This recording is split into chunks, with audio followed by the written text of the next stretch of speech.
This is Film Talk, where we interview the brightest minds in filmmaking 5 days a week. Do you need a great camera for your next shoot? You may want to consider the world's lightest handheld Super 35 digital film camera, Blackmagic's Ursa Mini 4.6K. The Ursa Mini boasts a 4.6K sensor, global shutter, and up to 15 stops of dynamic range. It's perfectly balanced for handheld use and comfortable enough to be used all day long. Scene one, take one. Film Talk Nation, we are greenlit for yet another great show. Vanessa Frank here, and I'm excited to bring you our featured guest today, Roque Ban. Roque, are you ready for your close-up? Yes, Roque Ban- absolutely. Roque Banos has scored over 50 films and television series, including The Machinist, Oscar-nominated Spike Lee's Old Boy, Oscar winner Ron Howard's In the Heart of the Sea, and Oscar-nominated Sexy Beast. To date, Roque boasts an impressive 14 award wins and 29 award nominations, recently earning a 2015 Gaudi Award, the Spanish equivalent of the Oscar, for Best Original Score to El Nino. His latest movie, Risen, starring Joseph Fiennes, will open in theaters nationwide on February 19th. Roque, it's an honor to have you on the show today. Thank you. Likewise. So, Roque, how did you first get into the industry? How? Mm-hmm. Uh, okay, that was long time ago. I met a famous actor in, in, in, in Spain, Mm-hmm.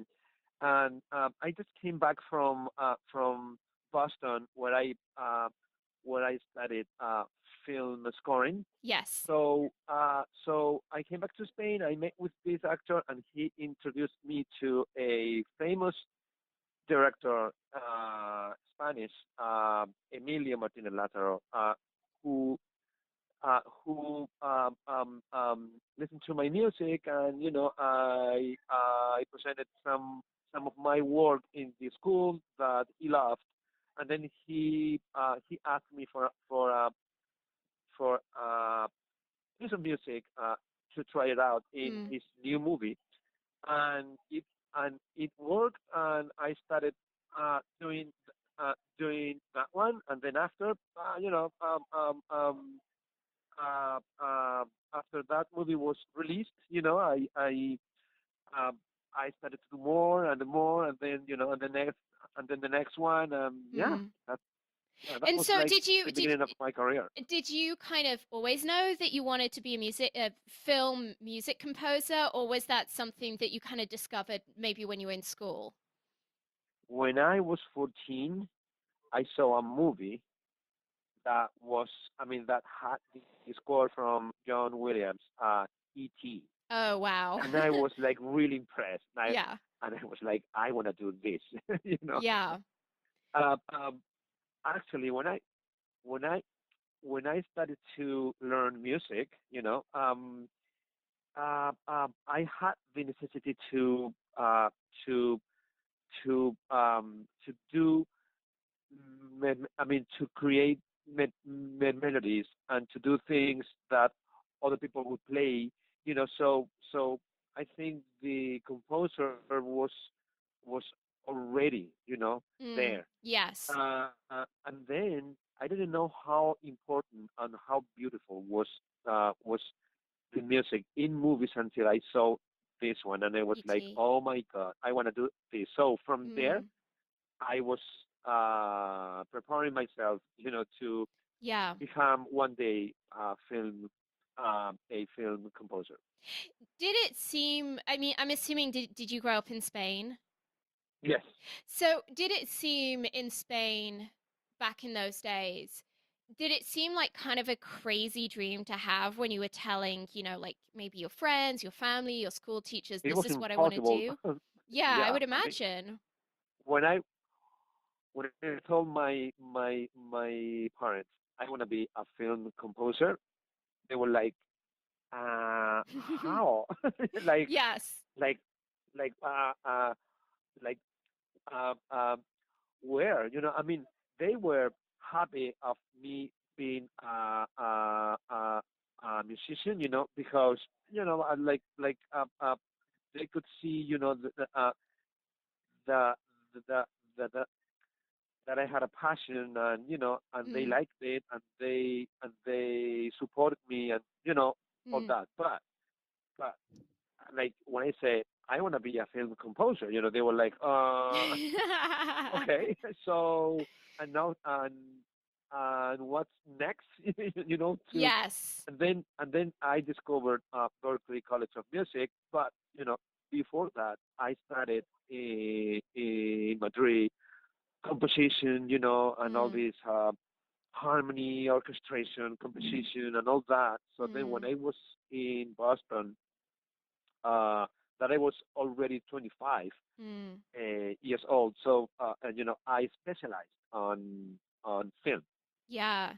Was that ever a worry for you, kind of thinking like it can be pretty hard for people to imagine even how they would make a living as a composer, let alone as a film composer? Did it seem like a bit of an unobtainable dream to you, or did you just always have that conviction that you were going to make it?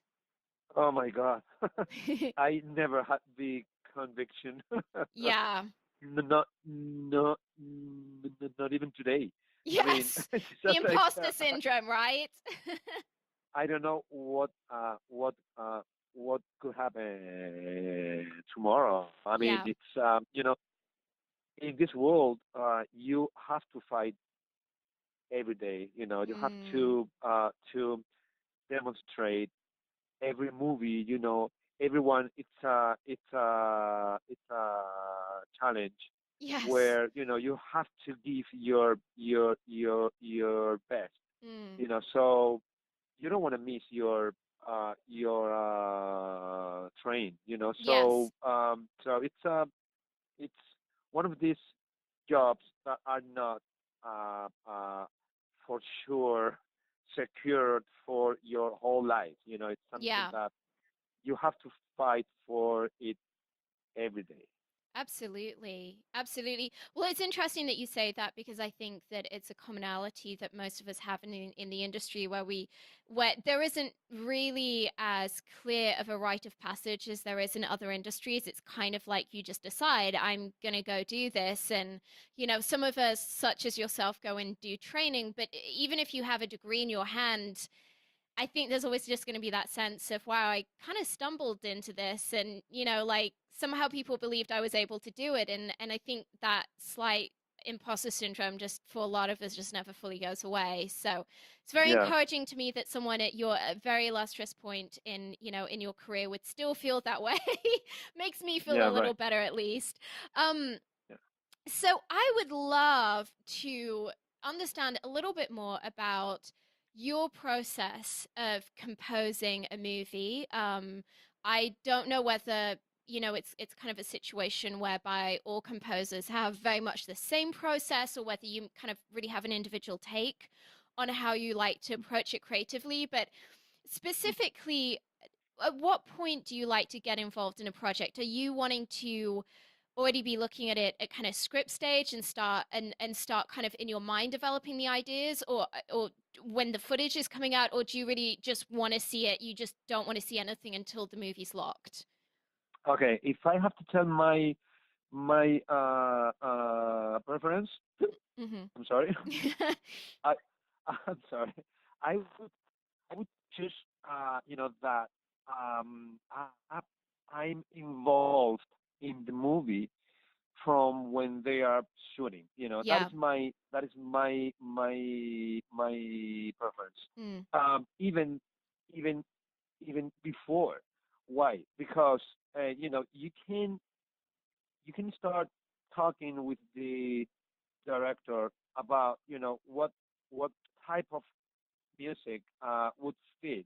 You can be even presenting ideas to him, and that could affect the shooting actually. Yes. Well, Because that's what I wanted to, that's kind of what something I'd love to know about. Have you had instances where you've been working very collaboratively like that with the director, where your kind of thought for the music has actually specifically changed the way they've decided to shoot that scene?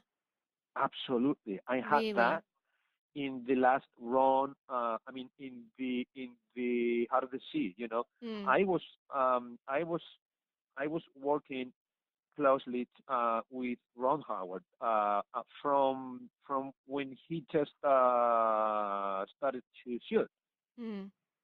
So and I even was I was on set, and we were talking about ideas, what kind of music could fit on this and that, Mm. and all that. So, and I was doing music, even though that music was not maybe end up in the film, but but but but but, but at least it helped Mm. Ron to decide what kind of of shooting he would do, or he would choose in a particular scene. I Mm. mean, maybe not always, but at some point, it would definitely affect, Yeah. and especially which was the good thing about this, that I was also working really closely to the editor. Mm. So Yes. he was actually editing the movie, not with theme music, which is the normal use. Mm. Like Yeah. people take music from other movies and they theme, Mm. just to give a rhythm to the to to the edit. Mm. But in this case, they were editing with my music, Yes. which which also helped, Mm. not just them, it helped me a lot, to find the appropriate themes, the appropriate rhythms, in the music, Mm. to fit, with the movie, and to give the exact emotion, that a particular sequence Mm. would need. So that is that is I that is the ideal, Yes. thing. But Yeah, it sounds very sometimes, organic. yeah, right.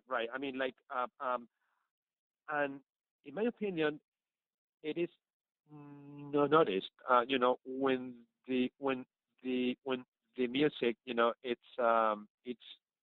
it's worked out that way. When you see the movie, then after, with that music, it is really uh, noticed, how the music really fits, Yes. like in every sequence. Yeah, absolutely. Well, so I'd love to ask you about this whole issue of temp tracks because I know that it can be a bit of Yeah, a sticking point for composers that a director just completely falls in love with a temp track and then it's yeah, kind of like nothing other than that will please them because they've fallen in love with yeah, something other than what you're presenting. Have you found that yeah. to be an issue, or do you think that it's just a kind of really a necessary evil? Uh, okay. I had um, I had I had variety of experiences, regarding to this. Yeah. And if I had to get a conclusion, I think that is a necessary evil. Yes. As you said, Yes. it's sometimes it's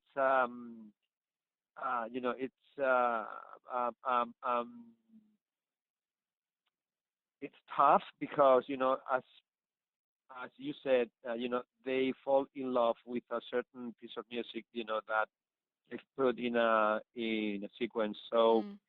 so you want to do something different because you believe that is more appropriate. Mm. Uh, but you have to do it really well, so they Yeah. get convinced, It's of pretty your challenging. of yeah. I mean, it's very challenging. Yeah. A, so but this has a good point in my opinion too, which is then you feel really good, that you have Yes. you know you have Yes. you've made a better piece of music of what they loved Mm. before, Yeah, I can see that. and I had a situation with this when I made Reason, Mhm. you know, this Which is your new one that is movie? Yeah. yeah. So there was a beautiful scene, where um, okay, I'm not gonna spoil it, but Oh, go on, spoil it. no, no, no, I won't. So there's like a a beautiful sequence, like really nice, all right, Yes. and very emotional. And Mm. they had a piece of music there that it was like beautiful too, and they and they made and they made so well, and it was like really nice. And I was like, oh my god, I'm not gonna do anything better than this. Yeah. And I had a couple of of tries, Mm. and they were like, oh, Roque, you know what? I like it, but I mean, it's Yeah. so beautiful what we have Yeah. already. So it's like, oh my god. They were like, okay, I'm good with this. Don't worry. I mean, with one of these tries, Mm. they were happy with it, and it wasn't that good, but and then one day, I just woke up with this version of our theme we had, that I was like, Wow. oh wow, this one,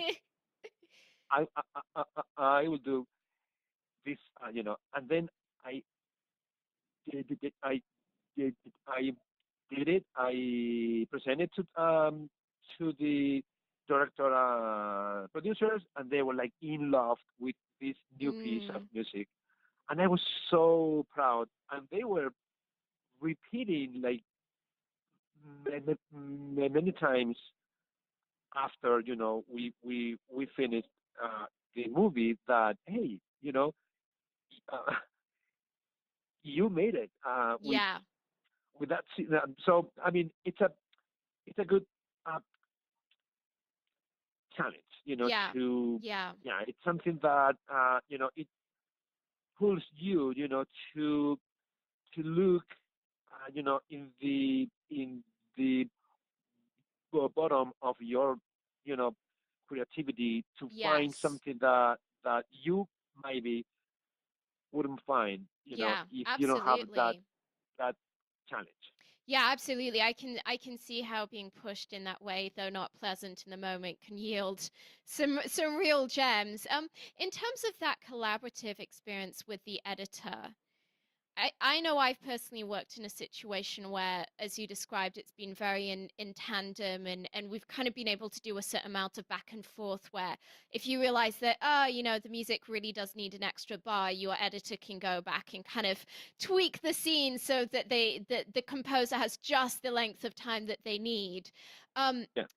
do you see a lot of projects come to you where it's like the picture is just locked and you have to make it work, or do you find on the whole that when you're working with an editor that it does tend to be just that really really collaborative kind of moldable experience in terms of the post production? Um. Um. Um. I don't know if I got right the question. You Mhm. mean if it is easier for me to work with I the mean, editor yeah, do and you see many projects where it's like the picture is just absolutely locked and you have to work with that timing no matter what? Or yes, of course. really? I mean, is that pretty, I would imagine that that must be pretty difficult when you're dealing with music where there's, I don't know, like you have to have a certain amount of time, a certain amount of number of bars in the composition. Is it is it pretty difficult? yeah. Um, when I had a movie that has been completely locked, Mm. I mean, in a way, I love that too. I mean, it's something that it saves you a lot of time because they won't change the picture anymore, and so it, even though it's not the same thing as I said before with Ron, that we were working on the editing and they would fit uh, the the cut to the music sometime Mm. and all that. But for a composer, actually, it's a very annoying thing, to change a music when when it's been Yes. composed already. It's Yes. really annoying to change it. Why? Because the music can be shorter by 2 seconds, just like that, I know, right? Yeah. just like Because I've done that. cut in it. Yeah, I've done that where I've kind of gone, oh, you know what? We need to snip 15, like 10 seconds off of the sequence. And something in my head, in the past has just thought, oh, they just need to, just snip and rearrange this music. And you don't, it really took me a No, process of seeing how upset my composer was to realize that this is like, not so easy of a thing to do. of course not. And, in um, in film music, there is something that people, I mean, that the people working on films, they they don't they don't really know is that the music has to be always music. Okay, Mm. I mean, you cannot do like Yeah, and I mean, the music has its cadence. It has its exactly. like Like there's mathematical rhythms. right Mm. mathematical and emotional too. Like I mean, many things has to match, and it has to sound to logical music. Yes. Okay, Yeah. so like it's like 4 bars of a phrase or 2 bars or Mm. I mean whatever. And the cadence, like if you go from C to J, I mean whatever. But if you have to add 10 seconds on a music that has been already composed and it's good, it's logical, it matched with the principles of of Mm. musicality. Yeah. Then I mean you have 10 seconds of what? Yes. No, I get it. I get it Like because what I've can you do? I've been I've been that person where it's like really the composers had to say to me, "Listen, we have to have if you're going to cut the scene down, it has to be by this certain amount because otherwise it's like you're asking me to do something that mathematically is almost Absolutely, impossible, and I'm going to have to kind of go back to square one and just write something completely different. absolutely, yeah, So yeah, but I feel I'm really glad that we're getting to discuss this and that a lot of yeah, directors and producers who listen to the show are going to be able to hear this because candidly I think that one of the huge challenges that we face with the film industry is that you kind of if you're in the position of being a director or producer you kind of have to be a master of all trades, sorry, a jack of all trades and a master of none, and the result of that is that for us oftentimes I think we just don't realize that what we're asking is yeah, so unreasonable, and the more we get to have such conversations and understand the science behind what our composers do, I yeah, feel that the more we can kind of predict in advance what is and is not possible, which just makes it a lot easier for everyone involved. So, yeah, absolutely, Roque, you've been in the industry for a long amount of time. You have just an incredible body of work, an incredible number of awards that you've won, and just really outstanding professional accomplishments. So I'm thank really you. interested. I'm just really interested from having being someone who's been in the industry for a while. what you feel are the maybe the evolutions that you're seeing happen in the industry, specifically from your point of view as a composer. Is the industry much the same as it was for you, say, 5 or 10 years ago, or do you feel Hmm. like the landscape is really changing? Um, I I think and I'm happy you asked me this question. This kind of this answer that I'm gonna give you. You know, I was I was telling in a I how's that called I mean in a conference Mm-hmm. that I did um a couple of weeks ago Mm-hmm. here in Los Angeles. A, I I really think the music has changed in the last 15 years. Really? In Uh, what way? yeah, in a way that you know the music. Uh, how can I say this? The music has many ways to give emotion. You know, Mm. like you might hear a, um, a nice piano. Playing a theme, like uh, like beautifully, Mm. in um in a sequence, okay, Yeah. which is like really emotional and all that.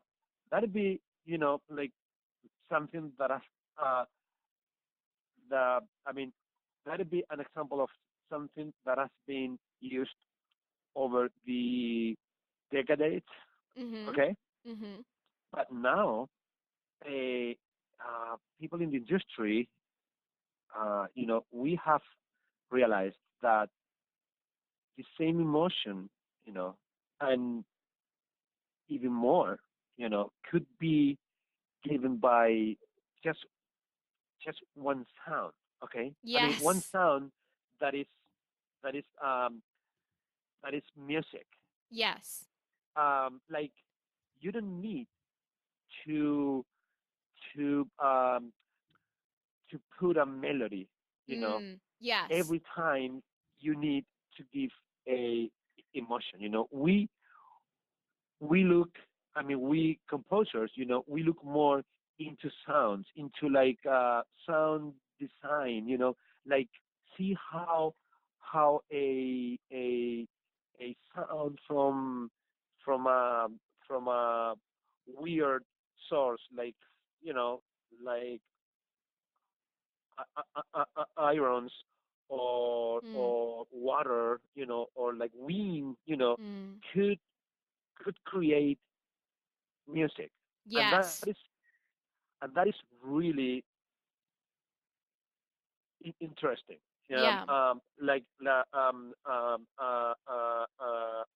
for instance, when I did in the Heart of the Sea, I used a lot of water, sound Mm. that I Yeah.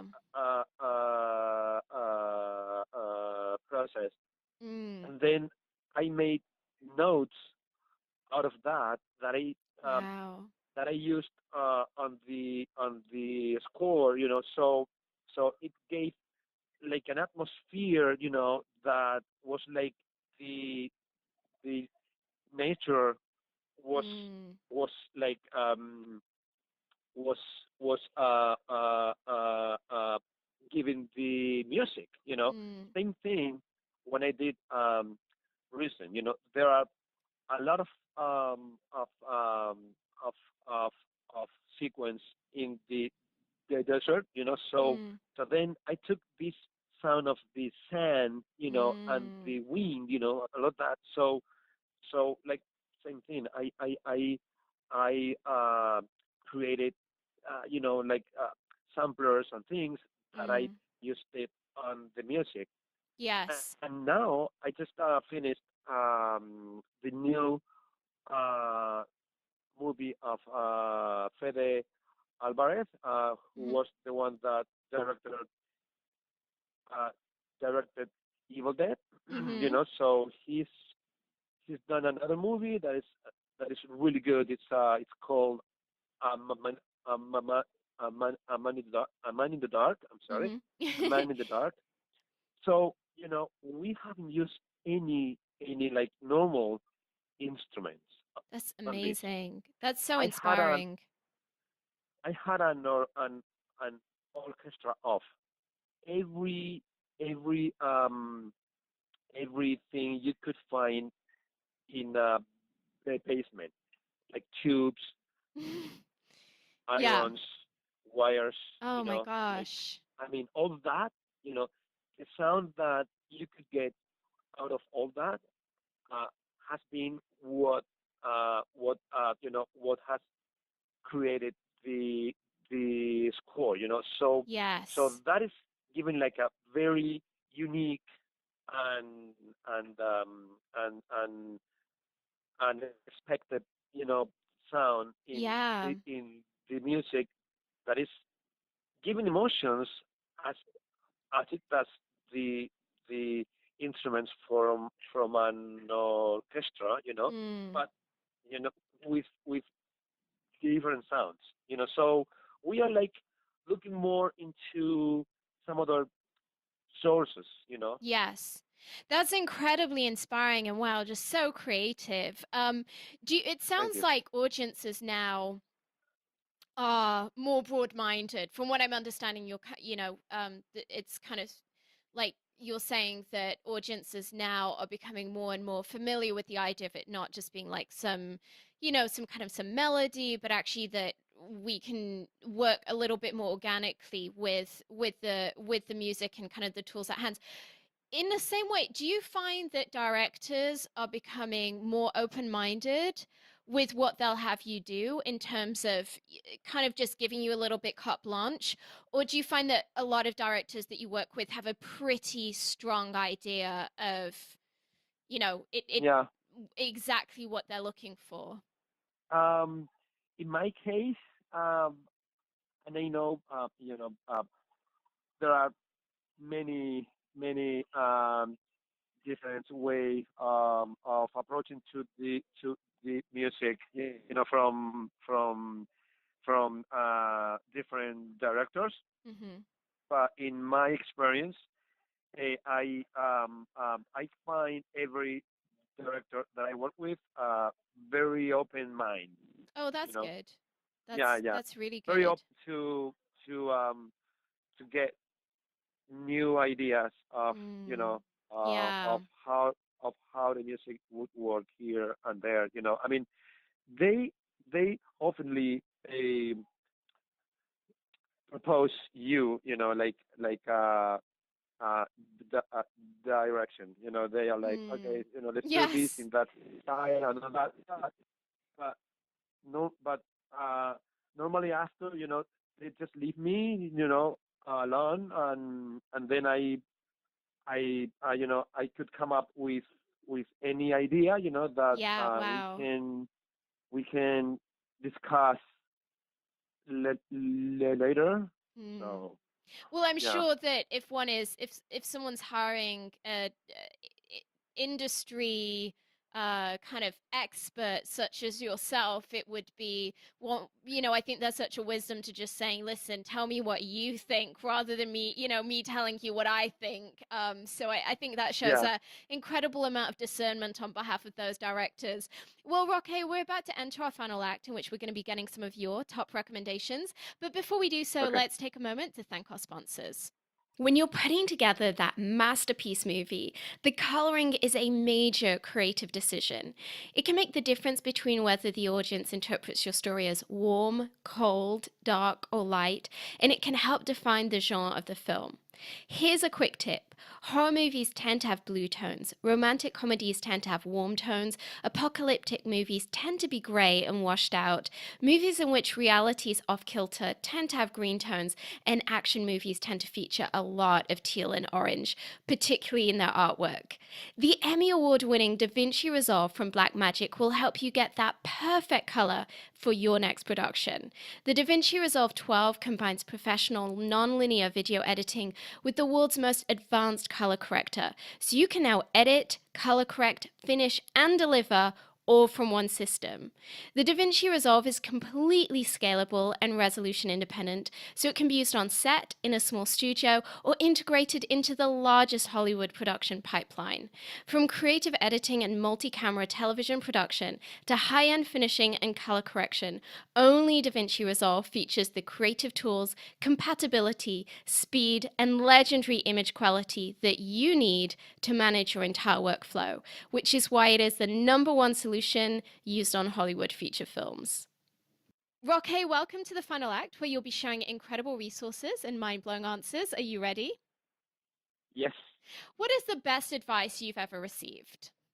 What's I'm sorry. I What is the best advice you've ever received? the best. Yeah. Oh my God. Regarding to anything Yeah, I mean, maybe something or that particularly has application to your life in the industry. okay, the best has been never show you are weak. you know, never Wow. show that. No, I mean, never show that you don't have ideas, Yes. even though if Gosh, you yes. think it's a stupid thing, Mm. just throw it out. Yes. Okay. Well, I would imagine, particularly with music, Yeah. that's so intangible for people to really have a conversation about. What you really need to do is just start playing with it, start listening to some things. And I would imagine either your client's going to say, hey, this is not at all what I thought of, or at least it can give a little spark of inspiration. So, Yeah. Right. Yeah. um, Rocket, I don't know if you're someone who reads a whole lot, but I'm just wondering if you could recommend a book for our listeners, maybe something that you've personally found helpful in your career. What would it be and why? Um, what would have been something that it's really helpful in my career? Is that the question? Yeah, if there's a book that you found A particularly book. helpful, yes. Yeah. Okay. Yeah. Uh, Let me think. I mean, I've read a few books that have been really good. I just have to find the best one. A and remember the title of it, which is another thing that you catch me. Uh, Uh, yeah, that there is a um, yeah, there is actually one book that I that I found it very helpful, and it's not about music. It's about script uh, writing. It's mhm. called Save the Cat. Save the cat, yes.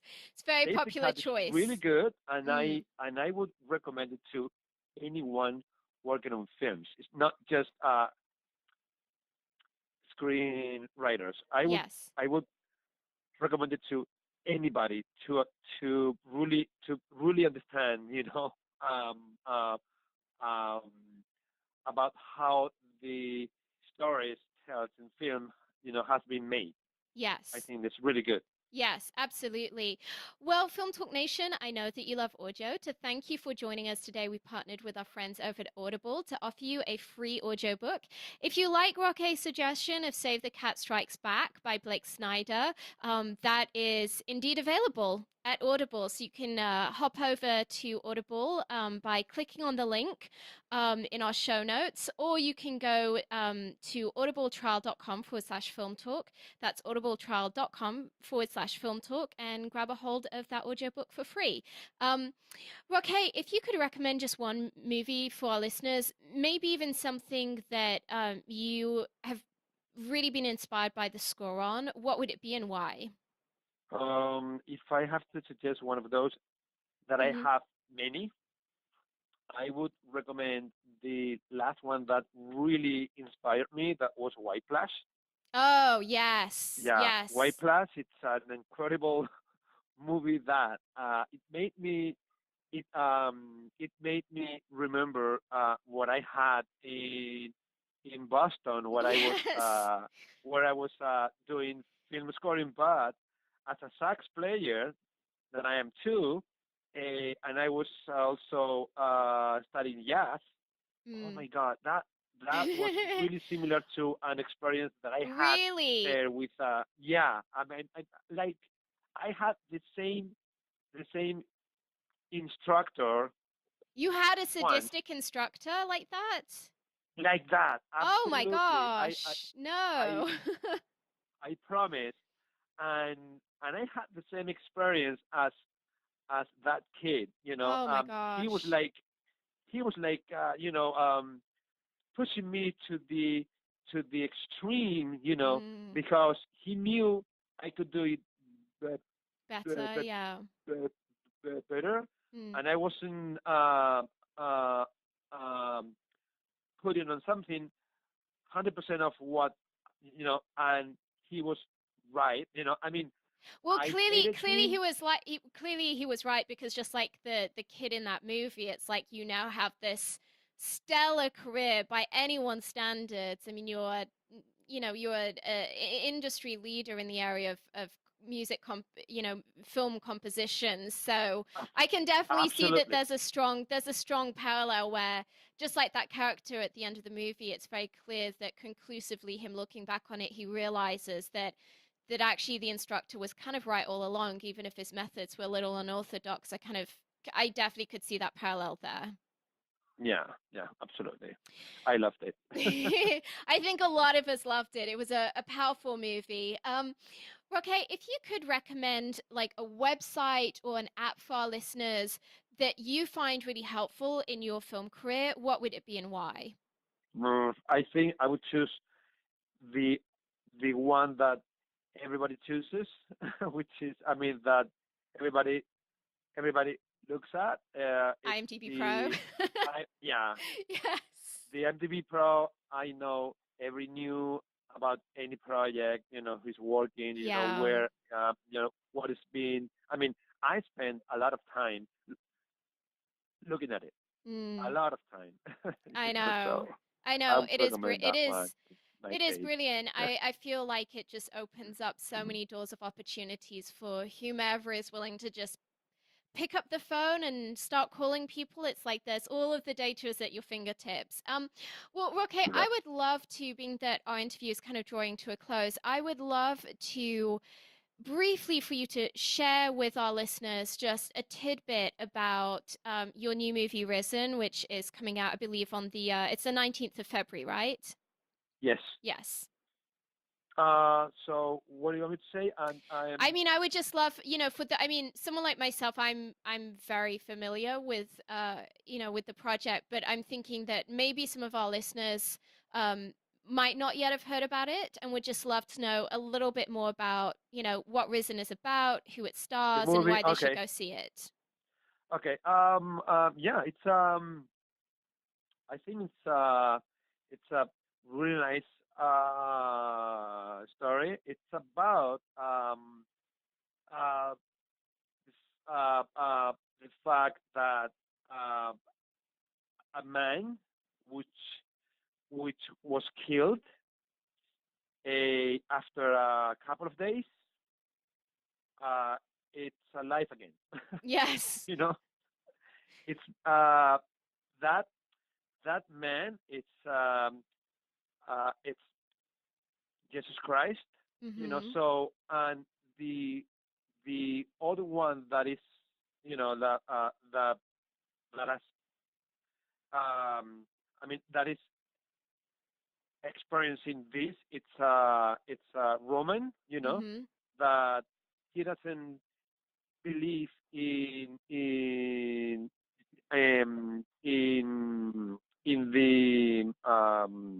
how's it called, in The Resurrection.